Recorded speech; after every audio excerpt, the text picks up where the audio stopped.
Hello दोस्तों, क्या हाल है। तारीख आज 29 जनवरी 2025 दिन बुधवार और जानेंगे आज देश दुनिया की तमाम बड़ी खबरों को बस कुछ ही मिनटों में। शुरू करते हैं एक एक करके तमाम बड़ी खबरों को जानते हैं। पहली बड़ी खबर, बिहार के बिजली उपभोक्ताओं को समय पर बिजली बिल का भुगतान करने पर 3% तक की छूट मिल सकती है। राज्य सरकार के ऊर्जा विभाग ने इस संबंध में जानकारी साझा की है। विभाग ने बताया कि कैसे उपभोक्ता आसान तरीके से बिजली बिल का भुगतान कर 3% तक की छूट प्राप्त कर सकती है। इस योजना का मुख्य उद्देश्य लोगों को समय पर भुगतान करने के लिए प्रोत्साहित करना, समय पर भुगतान करने वाले उपभोक्ताओं को कई तरह की छूट और अन्य लाभ की लालसा देना, जिससे कि वह आसानी से समय सीमा पर ही अपने बिजली बिल का भुगतान कर सके। अगली बड़ी खबर, वित्त मंत्री निर्मला सीतारमण 1 फरवरी 2025 को केंद्रीय बजट पेश करने जा रही है, जिसमें डिफेंस सेक्टर को लेकर के कई बड़ी घोषणाएं की जा सकती है। मौजूदा वैश्विक और क्षेत्रीय सुरक्षा को देखते हुए यह बजट भारतीय सेना की क्षमता को बढ़ाने और आत्मनिर्भर को प्रोत्साहित करने के लिए एक महत्वपूर्ण अवसर हो सकता है। अगली बड़ी खबर, उत्तराखंड में समान नागरिक संहिता यानी कि यूसीसी लागू हो गई है। मुख्यमंत्री पुष्कर सिंह धामी ने मुख्यमंत्री आवास स्थित सेवक सदन में ही नियमावली पोर्टल की शुरुआत की और लोकार्पण किया। समान नागरिक संहिता लागू करने के साथ ही उत्तराखंड स्वतंत्रता के बाद ऐसा करने वाला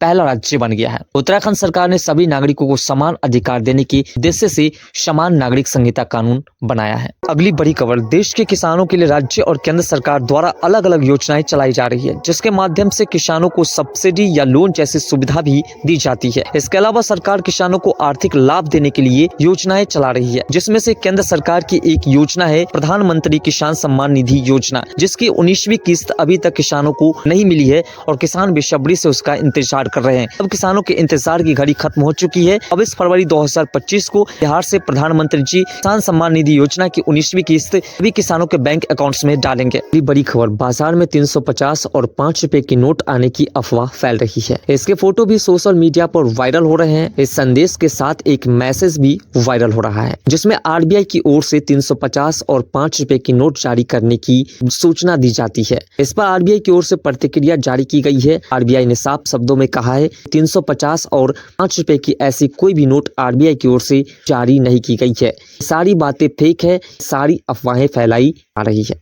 अगली बड़ी खबर, वक्फ विधेयक पर चर्चा कर रही संसद की संयुक्त समिति ने सत्तारूढ़ भारतीय जनता पार्टी की राष्ट्रीय जनतांत्रिक गठबंधन के एनडीए के सदस्यों द्वारा प्रस्तावित सभी संशोधन को सोमवार को स्वीकार कर लिया है। विपक्षी सदस्यों के संशोधन प्रस्तावों को खारिज कर दी गई है। समिति के अध्यक्ष जगदम्बिका पाल ने बैठक के बाद संवाददाताओं को बताया कि समिति द्वारा स्वीकार किए गए संशोधनों से कानून बेहतर और प्रभावित होगा। हालांकि विपक्षी सांसदों ने बैठक की कार्यवाही की निंदा की और पाल पर लोकतांत्रिक प्रक्रिया को पलटने का आरोप लगाया। बड़ी खबर, पाकिस्तान के पंजाब प्रांत में तरलीक पेट्रोलियम गैस से भरे एक टैंक में विस्फोट होने के कारण एक नाबालिग लड़की सहित 6 लोगों की मौत हो गई। अधिकारियों ने सोमवार को यह जानकारी देते हुए बताया कि इस घटना में 31 लोग घायल हैं। बचाव अधिकारियों के अनुसार मुल्तान के हमीरपुर कनौरा इलाके के औद्योगिक क्षेत्र में यह हादसा हुआ है। अगली बड़ी खबर, उत्तर प्रदेश विधानसभा में नेता प्रतिपक्ष माता प्रसाद पांडे ने सत्तारूढ़ भारतीय जनता पार्टी पर धर्म का धंधा करने का आरोप लगाते हुए कहा कि धर्म की आड़ में लोगों के अधिकार छीनकर उन्हें प्रताड़ित करने की तैयारी जारी है। समाजवादी पार्टी के नेता पांडे ने दावा किया कि 51 शक्ति पीठों में शामिल देवी पाटन धाम में दर्शन करने के लिए शुल्क लेने का कानून बना करके पारित कर दिया गया है,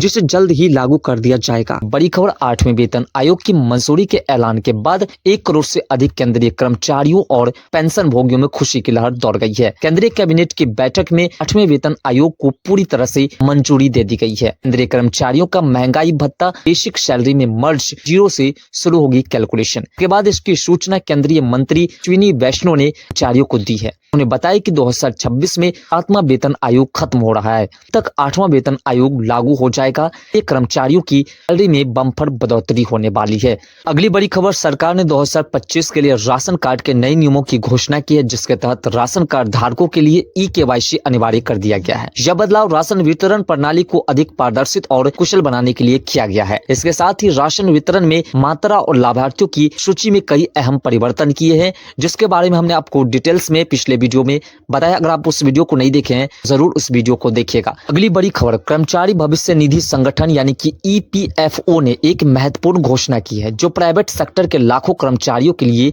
राहत भरी खबर है। उस फैसले के तहत कर्मचारियों की मौजूदा सैलरी के साथ साथ उनकी पेंशन में भी इजाफा होगा। इसका सीधा फायदा उन कर्मचारियों को मिलेगा जो भविष्य में अपनी आर्थिक स्थिति को लेकर चिंतित रहते थे। नए नियमों के लागू होने से उनकी वित्तीय स्थिरता और भविष्य की योजनाओं को मजबूती मिलेगी। फैसला उन कर्मचारियों के लिए विशेष रूप से फायदेमंद है जो ईपीएफओ के तहत नियमित योगदान देते हैं। पहले जहां सैलरी का एक हिस्सा और पेंशन एक तय सीमा के भीतर थी, वहीं अब इसमें से कर्मचारियों की बचत बढ़ेगी। अगली बड़ी खबर, प्रधानमंत्री किसान सम्मान निधि योजना के लाभार्थियों के लिए इस साल का बजट खास होने की उम्मीद है। बढ़ती महंगाई और खेती पर बढ़ते हुए खर्च का ध्यान रखते हुए सरकार सालाना 6,000 रुपए की राशि को बढ़ाकर के 10,000 रुपए कर सकती है। अगली बड़ी खबर, 1 फरवरी को पेश होने वाले बजट में सरकार किसान क्रेडिट कार्ड की लिमिट भी बढ़ा सकती है। अभी तक किसानों को क्रेडिट कार्ड के जरिए 3 लाख रुपए तक का उधार दिया जाता था। उम्मीद है कि सरकार इसे बढ़ाकर के 5 लाख रुपए तक कर सकती है। बजट को लेकर के उम्मीद है कि सरकार कृषि क्षेत्र में और भी अधिक गतिविधियां ला सकती है। करीब 1.75 लाख करोड़ रुपए की आवंटन राशि सरकार की ओर से की जा सकती है। पिछले साल के मुकाबले 15% ज्यादा है। चालू वित्त वर्ष में यह राशि 1.52 ट्रिलियन रुपए है। सरकार का प्लान है इसमें कृषि उत्पादों की सप्लाई बढ़ाने के साथ साथ एक्सपोर्ट पर भी फोकस करना। सरकार एग्री प्रोडक्ट्स एक्सपोर्ट की लिमिटेड को 2030 तक 50 अरब डॉलर से बढ़ाकर के 80 अरब डॉलर करना चाहती है। अगली बड़ी खबर, केंद्र सरकार ने असंगठित क्षेत्र के श्रमिकों की आर्थिक स्थिति को सुधारने के लिए ई श्रम कार्ड भत्ता 2025 योजना की शुरुआत की है। इस योजना के तहत असंगठित क्षेत्र के गरीब और आर्थिक रूप से कमजोर श्रमिकों को हर महीने 1,000 का भत्ता प्रदान किया जाएगा। साथ ही इस योजना के तहत श्रमिकों को वृद्धा पेंशन और स्वास्थ्य बीमा जैसे अन्य लाभ भी प्रदान किए जाएंगे। 2 लाख तक का स्वास्थ्य बीमा और 60 वर्ष की आयु के बाद 3,000 की मासिक पेंशन भी प्रदान की जाएगी। अगली बड़ी खबर, केंद्र सरकार ने वृद्धा पेंशन, विधवा पेंशन और विकलांग पेंशन की राशि में बढ़ोतरी करने का फैसला लिया है। 1 फरवरी 2025 से सभी पेंशन की राशि को बढ़ा दी जाएगी। वृद्धा पेंशन जो 1,000 रुपए की राशि थी उसे 1,200 रुपए कर दी जाएगी। वहीं विधवा पेंशन जो 800 रुपए की राशि थी उसे 1,100 रुपए कर दी जाएगी और विकलांग पेंशन जो 1,500 रुपए थी उसे 1,700 रुपए कर दी जाएगी। साथ साथ 1 फरवरी 2025 से पेंशन धारकों को हर महीने ई-केवाईसी अपडेट करना होगा। जो ई-केवाईसी हर एक महीने अपडेट नहीं करेंगे को पेंशन नहीं मिलेगी, उनकी पेंशन को रद्द कर दी जाएगी, उनकी पेंशन को स्थगित कर दी जाएगी। इसलिए सभी को ध्यान रखना है 1 फरवरी 2025 के बाद एक महीने अपने ई-केवाईसी को कंप्लीट करते रहना है। अगली बड़ी खबर, पुश्तैनी जमीन को बेचने को लेकर के सुप्रीम कोर्ट का बड़ा फैसला सामने आया है। भारत के सर्वोच्च न्यायालय ने हाल ही में पैतृक कृषि भूमि को बेचने के संबंध में एक महत्वपूर्ण और ऐतिहासिक निर्णय लिया है। इस फैसले में यह स्पष्ट किया गया है कि यदि किसी को अपनी पैतृक भूमि बेचनी हो तो उसे सबसे पहले परिवार के सदस्यों को यह अवसर देना होगा। यह निर्णय हिमाचल प्रदेश से संबंधित एक मामले में चुनाया गया है। इससे किसानों और उनके परिवारों के अधिकारों को एक नई ताकत मिली है। सुप्रीम कोर्ट ने अपने फैसले में कहा कि यदि किसी हिंदू परिवार का सदस्य अपने कृषि भूमि को बेचने का इरादा रखता है, उसे सबसे पहले अपने परिवार के अन्य सदस्यों को यह अवसर देना होगा। आदेश से यह सुनिश्चित किया जाता है कि भूमि का स्वामित्व परिवार के भीतर ही और बाहरी व्यक्तियों को इसे करने का अवसर न मिले। निर्णय न केवल परिवार के भीतर कृषि भूमि के महत्व को दर्शाता है, बल्कि यह भूमि के संरक्षण की दिशा में भी महत्वपूर्ण कदम है। इसलिए में यह भी कहा गया कि यदि कोई व्यक्ति अपनी कृषि भूमि बेचना चाहता है तो उस पहले परिवार के अन्य सदस्य को इस सूचना देनी चाहिए। यदि परिवार के सदस्य उस भूमि को खरीदने में रुचि रखते हैं तभी वह भूमि बाहरी व्यक्ति को बेची जा सकती है। यह सुनिश्चित करता है कि किसान अपनी भूमि बेचने से पहले अपने परिवार के सदस्य को प्राथमिकता दे और भूमि का स्वामित्व परिवार के भीतर ही बना रहे।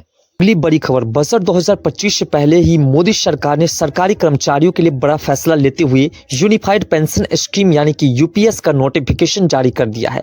नोटिफिकेशन जारी होने के बाद ही यह बात भी तय कर दी गई है कि 1 अप्रैल 2025 से यूपीएस यानी कि यूनिफाइड पेंशन स्कीम लागू कर दी जाएगी। यूनिफाइड पेंशन स्कीम केंद्र सरकार के ऐसे कर्मचारियों पर लागू होगी जो कि एनपीएस यानी कि नेशनल पेंशन स्कीम के तहत आते हैं और इसके तहत यूपीएस के ऑप्शन को चुनते हैं, सिर्फ उन्हीं को इसका लाभ मिलने वाला है। अगली बड़ी खबर, धार्मिक स्थल पर लाउडस्पीकर के प्रयोग पर हाईकोर्ट का अहम फैसला सामने आया है।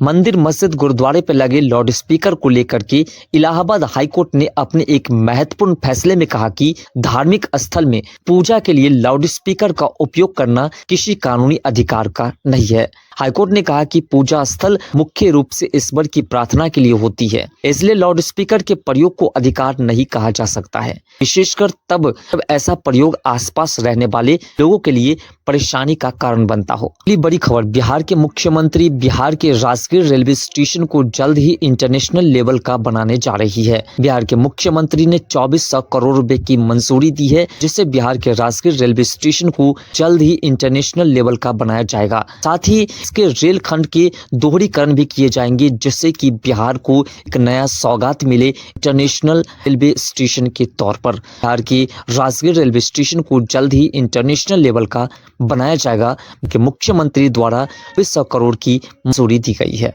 अगली बड़ी खबर, रेलवे भर्ती बोर्ड आरआरबी ने ग्रुप डी के 32,438 पदों पर भर्ती के लिए आवेदन प्रक्रिया शुरू कर दी है। 25 जनवरी 2025 से आवेदन प्रक्रिया शुरू हुई है। इन पदों के लिए आवेदन करने की अंतिम तिथि 22 फरवरी 2025 रखी गई है। जो भी कैंडिडेट्स रेलवे में अपना करियर बनाना चाहते हैं, वे आरआरबी ग्रुप डी की भर्ती का आवेदन फॉर्म भर सकते हैं और 22 फरवरी से पहले अपना आवेदन कंप्लीट कर सकते हैं और अपने करियर को आजमा सकते हैं। बड़ी खबर, 1 फरवरी को पेश होने वाले बजट में सरकार किसान क्रेडिट कार्ड की लिमिट भी बढ़ा सकती है। अभी तक किसानों को क्रेडिट कार्ड के जरिए 3 लाख रुपए तक का उधार दिया जाता था।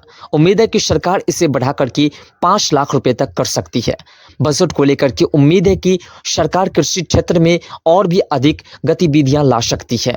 करीब 1.75 लाख करोड़ रुपए की आवंटन राशि सरकार की ओर से तय की जा सकती है। यह पिछले साल के मुकाबले 15% ज्यादा है। चालू वित्त वर्ष में यह राशि 1.52 ट्रिलियन रुपए है। सरकार का प्लान है देश में कृषि उत्पादों की सप्लाई बढ़ाने के साथ साथ इसके एक्सपोर्ट पर भी अधिक फोकस करना। सरकार